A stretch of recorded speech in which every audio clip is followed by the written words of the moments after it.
It's time for Just the Tips. Hilariously bad dating advice. You're from hilariously bad. Kalamazoo Comics. I know. I just proved myself. And we have Nate and Bobby in studio with us today. Nate was cooking. Hey, guys.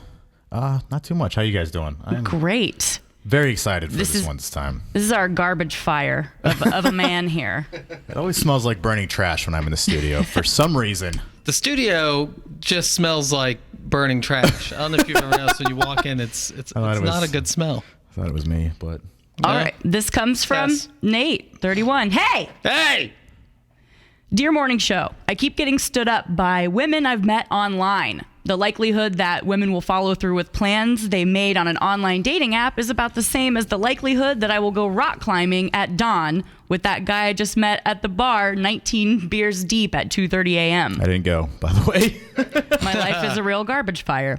I made the last girl pinky swear. Spit was involved. Still, she flaked harder than the creepy guy at my work when he runs out of Head and Shoulders and looks extra like he's going to kill us all. You know what? You had me at spit was involved. What are some strategies? This is a binding contract.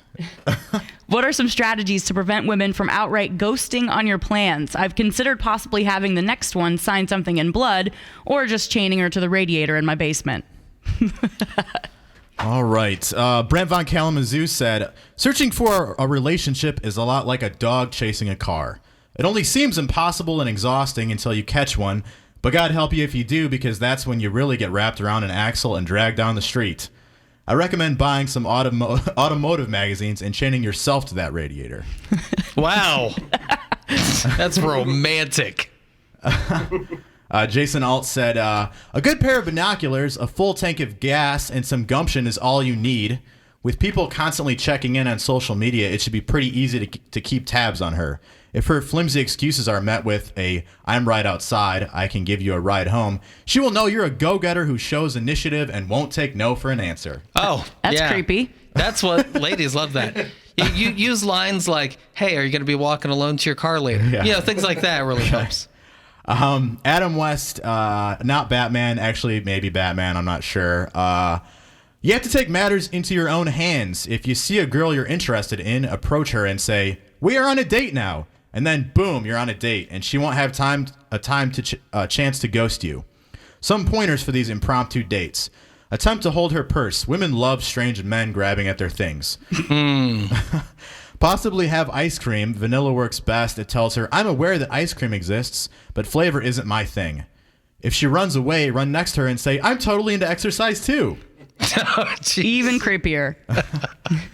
Probably jogging pants would be good attire for this. Bob Fredericks, who is right next to me right now, hosts Shakespeare's Lower Level every first and third Thursday, said, I say go for it. Chain her to the radiator. She can't stand you up if she can never leave. For some reason, like Hotel California starts playing in my head. Where are you living with a radiator? It sounds like you live in a dungeon. Is this pretty like much. Is this like that old I live in my own on basement. Westage? Yeah. It's what I've aspired to. And then he said, if she has the wherewithal to chew through her own leg to get loose, you know she's worth chasing. Conveniently, she will also now be slower than you. See, I was bought into that romantic. If she chews through her own body part to get away from you, then you have to set her free. Isn't that the romantic cliche? No. You have to set her free if she hobbles back to you. Well, if she's yours, or yeah, if it's meant to be, she'll come back to you because she couldn't get very far. I believe that's how it went. I know, I'm a romantic, hopeless romantic. Do they talk about that in the Chick Illuminati? No. This is all new territory for me. This should be a drinking game. This is every time. Anytime he brings this theme. When regardless. Nate brings up Illuminati, you have to take a drink. Yep. We're all going to be hammered by the time the show's over. Not me, because I drink Mountain Dew. Non-drinker. I think, what's her name? Carrie Shay. I think hers is my favorite. Dear Nate, have you tried using a picture of a man? You may be shopping in the wrong department. Let me direct you to the big and tall section. It's not that you have too high of standards. It's that she does. Oh. Zing. That was mean, but that's funny. Yeah. She even apologized after. Sorry. See, that was, now I feel sorry, bad. not sorry. Hashtag. Wow. Sorry, not So there sorry. you go. Creepy dating advice from Kalamazoo Comics. I feel like people are making love connections just based on this segment. Like, where were you? How did you meet? Like, oh, we listened to 103.3, and then boom, it was magic. Yeah, well, I feel like if you're being ghosted on Tinder, that might have saved your life lately. You know, the story that just came out with, you know, how Kalamazoo's #2 and a couple pretty major STDs. Oh, really? Yeah, someone, I don't know if it was like someone at the health department, I believe, actually blamed it on Tinder. Oh, really? So you can look at that with a different set of eyes now. She ghosted me because she cares about me. She does love me. You see? That is pathetic. It's very sweet. Well, Nate, what do you have cooking right now, man? There's a silver lining to everything. Actually, well, every Sunday, obviously, at Rupert's amazing show, every Sunday at 9:30. We're actually doing a dirty show on February 5th.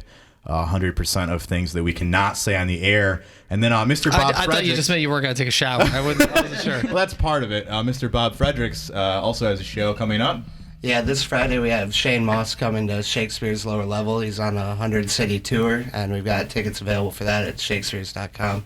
Were you at our New Year's Eve thing? Yeah. Okay, I knew you were familiar. Couldn't figure out why. He was there. He performed. Yeah, the that's first right. Comedian of the night. Yeah, okay. He was the one that kept messing up the sound. Yeah, that was. DJ, yeah. They had a cute nickname for me. Yeah, What was the nickname? I can't say it on. Never mind then.